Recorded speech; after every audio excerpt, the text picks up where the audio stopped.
Hey loves, it's Britt, and in this video I wanted to talk about Mercury opposite Uranus in Synastry. You guys requested this one, and yeah, it's actually been something I've been thinking about recently, so it's funny, sometimes you guys just, request the best things. So this one is a very interesting combination to have for communication. There's a lot of excitement in just talking to each other. It's like you both kind of get this sense that when you connect, when you come together, when you merge worlds in whichever way this connection takes place, there's something revolutionary about it. There's something life changing about it. There's something that's really going to put new ideas in your mind, and open your mind, quite likely, if you're wanting your mind to be opened by this connection. So it's definitely an exciting one to see. And usually, when we're communicating, when we're talking, things get off the ground really fast. Like we're able to open up about things that, maybe we wouldn't share with anyone. There's kind of an open energy around communication here that is also very impulsive when we get together. We start sharing things, and this is coming from both people. The opposition aspect is very much like, a push pull dynamic where, sometimes one person is going to be oversharing, other times it might be the other person. Sometimes one person is feeling like this is like their best friend they've ever had in the whole world, and then sometimes it's the other person, and it can kind of go both ways with this. And sometimes the Uranus person is going to be the one acting out the energy of being the genius or being the rebel or holding some ideas that are, outside the norm.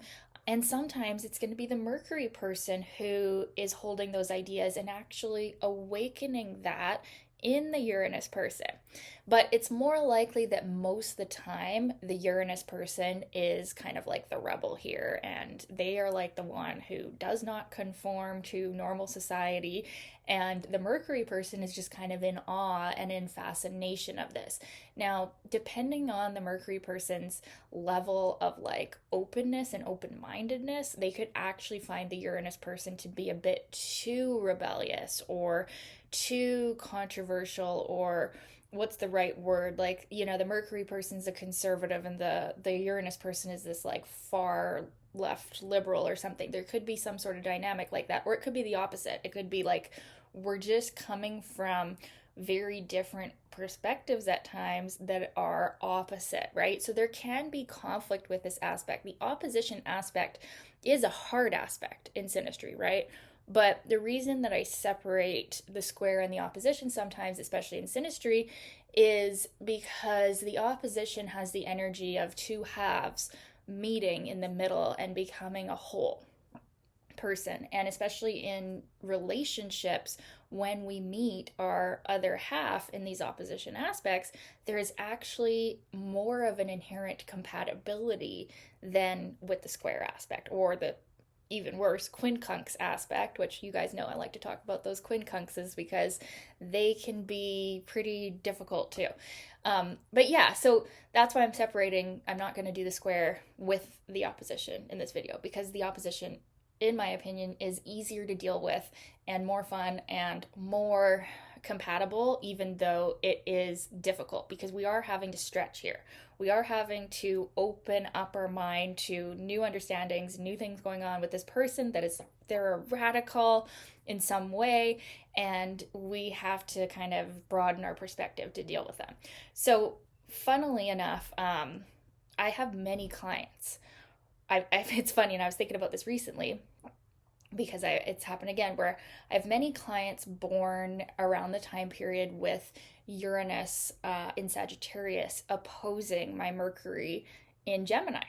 So if you have Uranus at around somewhere around 8 degrees of Sagittarius, or in that range within a few degrees, right, on either side, you're going to have Uranus opposing my Mercury. But it's interesting that, you know, in this case, or in this case, sometimes I'm the mentor, or I'm the coach, or I'm the astrologer, right? So I feel like, with my Mercury and the way that I speak about things and the way that I, share astrological information or healing information, I've had healing clients too. It's like it opens up something in that Uranus person's mind that actually further activates their Uranus energy, right? And so, I've actually had these Mercury oppositions, like when there's a Sagittarius planet, sometimes Neptune too, so people with Neptune and Sagittarius opposing my Mercury, these people often do look to me for advice. So there's a certain element of like the Uranus person too, getting this sense that, like, oh, this Mercury person's intelligence, what they know about this certain thing, how they communicate is going to help me activate wisdom, which is the higher energy of Uranus, right? So at least that's a part of this connection, is like the Uranus person is, awakening these latent gifts of their brilliance, their genius, through communication with the Mercury person, or at least that's what I think it's been in my case. Now, I've also had it on the other side lots as well. I love you, Mercury and Leo people, with Mercury in early degrees of Leo opposing my Uranus. And the dynamic is quite similar, even when it's the other way. In that there's a lot of learning, there's people, you're looking up to each other mentally, there's a lot of acknowledgement of each other's brilliance, even though we don't always think the same way, right? This is an aspect that is going to open our minds, right? But interestingly enough, I do feel that there's a lot of respect here.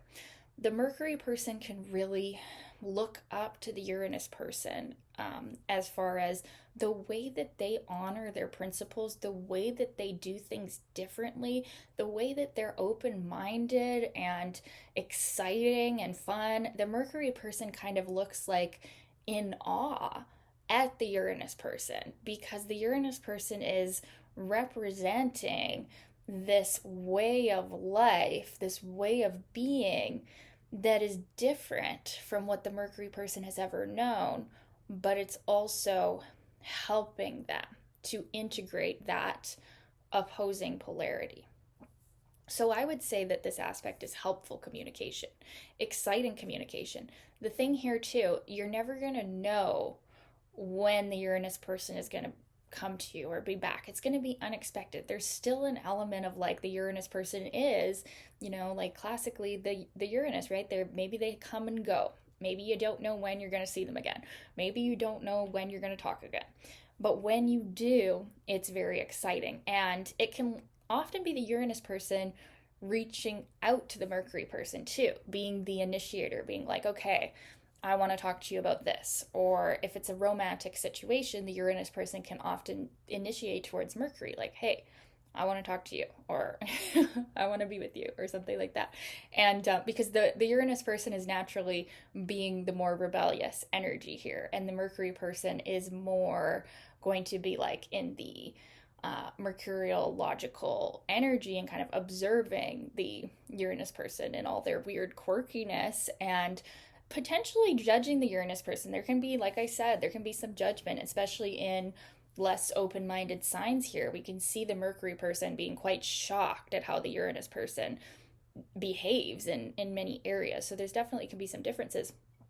But there's a lot of respect, there's a lot of excitement, and an exhilarating energy of communication and friendliness, because too, Uranus naturally represents the energy of the 11th house, right? Just in the natural chart. And so when we have a planet opposing Uranus, there is kind of a fun energy with that, like a friendship energy, right? Because we've got kind of like a fifth, 11th house energy. Now, that's not always going to be the houses where the synastry aspect is falling. You have to relate it specifically to your synastry chart.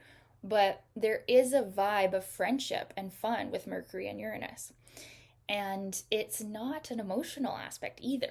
So you're able to relate to each other as people. This goes beyond emotions. So, like, this is the aspect of someone where you could get together in a romantic relationship and you're able to actually like take a step back and like see the person logically at the same time. And so there can actually be real friendship here beyond romance, because there's this element of communication and shared ideas and, inner revolutions happening with each other. You really bring each other to new realizations and understandings, which, if the rest of the synastry concurs, this might be something worthwhile to keep in your life for long term, even if it's not necessarily romantic. Now, this aspect alone doesn't show anything romantic. This is about communication, right? This is about communication and new awarenesses. But in a romantic relationship with some sort of other heavy stuff going on, this can really lighten that and show that, okay, beyond all that crazy plutonic stuff we got going on here, we actually have a lot of fun communicating, and we gain a lot and we learn a lot.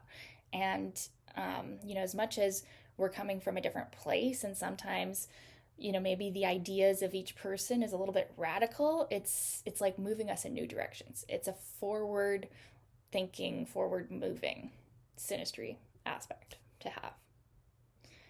So, yeah, I'd love to know your experiences of this aspect. If you have it, if you've had it in synastry with someone, what has it been like for you? I'd love to know. And yeah, thank you so much for requesting this one, you guys. This was fun to talk about. And yeah, love to hear your thoughts. Okay, bye, you guys.